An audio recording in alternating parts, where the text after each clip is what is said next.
Para todos, hola para todos, mi nombre es Fabio Andrés Pérez Cristancho, estudiante de Ingeniería de Telecomunicaciones de la UNAD. En este pequeño video quiero realizar una sustentación de 2 puntos que solicita la guía para la evaluación final. Mis datos son el código 91.524.711 y mi grupo es el 12, estudiante de Ingeniería de Telecomunicaciones del CEA de Bucaramanga. Y mi nombre es Fabio Andrés Pérez Cristancho, como ya lo habíamos mencionado antes. Rápidamente, mm, la sustentación será un ejercicio de convolución y un procesamiento de una señal de audio. Entonces, el ejercicio de convolución nos dan unas gráficas, nos dan 4 puntos A, B, C, D, A, B, C y D. Y tenemos que realizar la convolución entre XDN y HDN. Para lograr esto,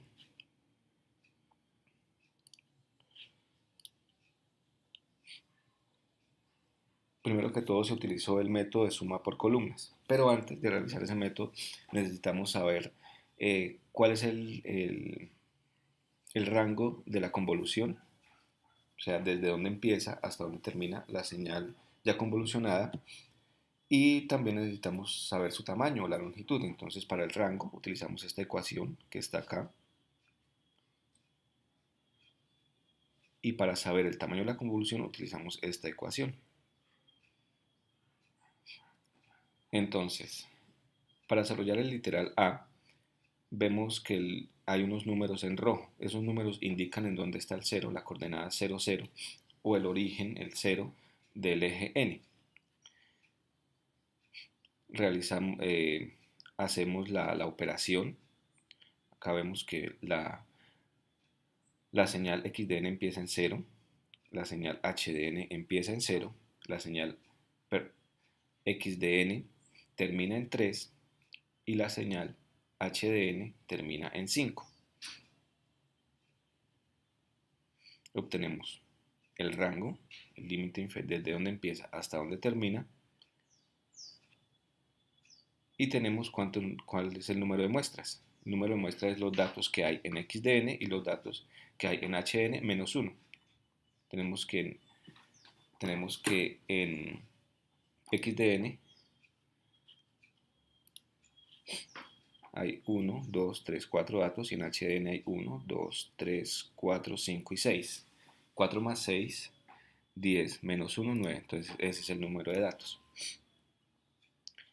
Como ya lo mencioné antes, se realizará la convolución por el método de suma por columnas. Entonces tenemos que ubicar la columna, tenemos que ubicar a XDN, a HDN, y empezar a realizar multiplicación término a término, 6 por 1, 6 por 1, 6 por 1, y vamos acomodando. Luego nos desplazamos un valor hacia la derecha y realizamos la segunda operación, el 5, así sucesivamente el 4, el 3, el 2, el 1. Luego que ya tenemos todo organizado de esta forma, eh, realizamos la suma. 6 no está solo, entonces 6. 6 y 5, 11. Ese es el segundo valor, o el valor de la amplitud del segundo dato. 15, 18, 14. Por último, se realizó la gráfica. La gráfica de la convolución entre la señal XDN, dada inicialmente, y HDN es esta. Como podemos observar, empieza en 0, y eso nos lo dio el rango, y termina en 8. La gráfica 1, 2, 3, 4, 5, 6, 7 y 8, termina en 8, con el valor mínimo. Y así se realizó para los siguientes ejercicios. Por ejemplo, esta que ya no, la XDN arranca en 0, pero la HDN ya no arranca en 0, sino arranca antes de 0, arranca en menos 1, menos 2, arranca en menos 3. Realizamos el mismo procedimiento. Acá ya los valores se colocan diferentes. Hagamos de cuenta que acá está el 0. Entonces, como empieza en 0, esta pues 0, 1, 2, 3, y 0, menos 1, menos 2 y menos 3. Esta es otra forma como de comprobar desde dónde serían los límites.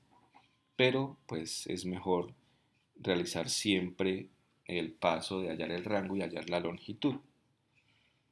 Acá vemos pues ya la gráfica de la señal convolucionada, que ya nos arrancó en menos 3. Ya teníamos ese valor y va hasta el número 5. Va hasta el número 5. Listo. El punto C es muy similar, ya con otros datos. Tenemos su gráfica y el punto D también tenemos su gráfica. Ahora queremos saber si se cumple la propiedad conmutativa, que xdn convolucionado con hn es igual a hn convolucionado con xdn. Entonces se realizó por el método de mallas, donde se realizó como una matriz, se hizo una matriz, se puso primero en la parte de arriba la señal xdn, en la parte izquierda la señal hdn, y se empezó a multiplicar término a término. 6 por 1, 6 por 1 es 5, el 4 por 1, 3 por 1, por 1. Cada término de estos se multiplicó con un término de estos. Nos dio la convolución, como ya han visto en el punto A, es la misma. Se hallaron los límites y se halló cuántos valores tendría la convolución final. Para comprobar, se hizo un cambio. Entonces primero se puso en la parte superior HDN, en la parte izquierda XDN, y se realizó la convolución, todo término a término, este por este por este. Luego se realizó la suma, 6, 6 más 5, 11, 6, 5 y 4, 15, 6, 5, 4 y 3, 18, así sucesivamente. Se hallaron los límites y vemos que es exactamente lo mismo. Podemos concluir que en la convolución se cumple la propiedad conmutativa. Eso sería para la explicación del primer punto, convolución de señales en tiempo discreto. Hay muchos métodos. Este fue el método que me pareció más sencillo, más visual para realizar la convolución. Listo, entonces ahora vamos a ver el procesamiento digital de señales de audio. Dadas dos señales sinusoidales, realizar la suma y división de estas para obtener un sonido resultante. Las señales que se nos dieron son prácticamente iguales, o inicialmente se nos dieron dos señales iguales. ¿Qué sucedía? Que existe un efecto de cancelación de fase. No había ningún sonido resultante. Acá está la explicación. Si dos señales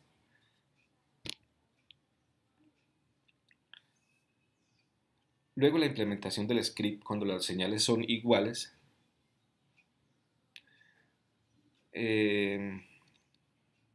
las señales se anulan.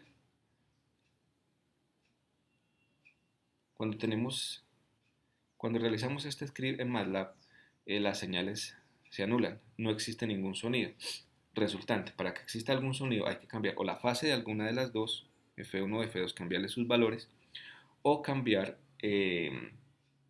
la frecuencia, F1, F2, o cambiar la fase, 0 o 180. Entonces, aquí tenemos el punto A, acá se cancelaban las fases, no existía ningún sonido resultante, pero en el punto B, el que quiero explicar o el que quiero sustentar, entonces se cambió una de las dos frecuencias. Se cambió la frecuencia, cambiamos la frecuencia a F2. Acá tengo el MATLAB para realizar ahorita la simulación. Entonces, ¿qué sucede? Cuando se cambia la frecuencia, ya las fases, las frecuencias no van a ser las mismas, por ende, ya tendremos algún sonido resultante. Cuando las fases son iguales y la frecuencia varía, tenemos un sonido alto y acá tenemos la forma de onda de salida. Esto es cuando ya se realizó el proceso, cuando ya se realizó y1 más y2 sobre 2, la suma sobre la división de y1, la suma de y1 más y2 sobre 2, que sobre 2 son dos señales, se dividió entre 2.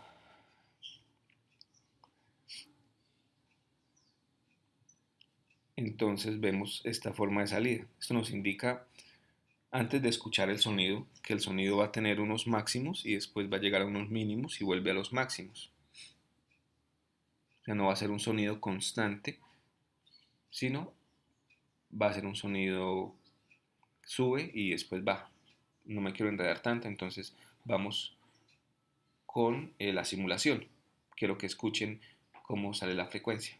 cómo se escucha la suma de las dos señales.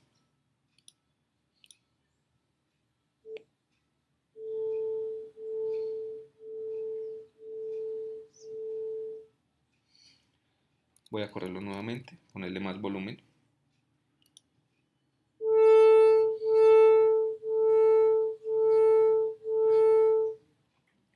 Como pudimos observar, escuchar, perdón, se escuchan 5 sonidos, como lo indiqué anteriormente, llegan hasta un máximo y bajan a cero, prácticamente a cero, vuelven así. Llegan hasta 0.3, pues la amplitud de las señales es 0.3. Quiero explicar un poco el código. Acá limpiamos todo lo que hay en memoria, limpiamos pantalla. Esta es la frecuencia de muestreo, que es, este es el tiempo que que durarán las señales, que irá desde 0 con un muestreo de 1 sobre fs, de 1 sobre 44.100 y va hasta 5 segundos. La frecuencia de la señal 1, la frecuencia de la señal 2, las amplitudes son iguales y las fases están desfasadas 180 grados. Me equivoqué antes cuando dije que las fases eran iguales, no. Cuando está en desfase de 180 grados, sucede eso. Con este último comando se realiza para presentar el sonido. Eh, Acá en el trabajo también se enviaron los archivos de audio que se generó con este código, el script completo para guardar el archivo de audio. Es este, que lo estamos viendo completamente. ¿Por qué se realizó procesamiento de una señal digital en MATLAB? Eh, pues más que todo es para comprender que existen herramientas de software muy intuitivas. Sabiéndolas manipular, podemos llegar a comprender mejor o comprender visualmente, que muchas personas nos entra mejor la información o los conocimientos de forma visual, que ponernos a hacer algo, un tratamiento de una señal de estas manualmente, que sería sumamente tedioso, muy largo. Entonces estas herramientas nos ayudan a bajar un poco la carga de hacer cosas manuales, conociendo los códigos, conociendo el programa en sí, podemos realizar muchos procedimientos, no solamente el suma, podemos hacer convoluciones, podemos hacer transformar de Laplace, transformar zetas. Esta herramienta MATLAB es supremamente poderosa y sabiéndola utilizar eh, nos, nos da algo más para nosotros los estudiantes y ya cuando tengamos nuestros trabajos como ingenieros, ya tendremos cómo realizar mejor nuestras prácticas, nuestros informes y podemos entregar visualmente cómo se vería o escuchar cómo quedarían las señales. No siendo más, me despido. Recuerden que les habló Fabio Andrés Pérez Cristancho, estudiante de Ingeniería de Telecomunicaciones de la UNAD, adscrito al CEA de Bucaramanga. Espero sea del agrado de todos ustedes este video. Mil gracias.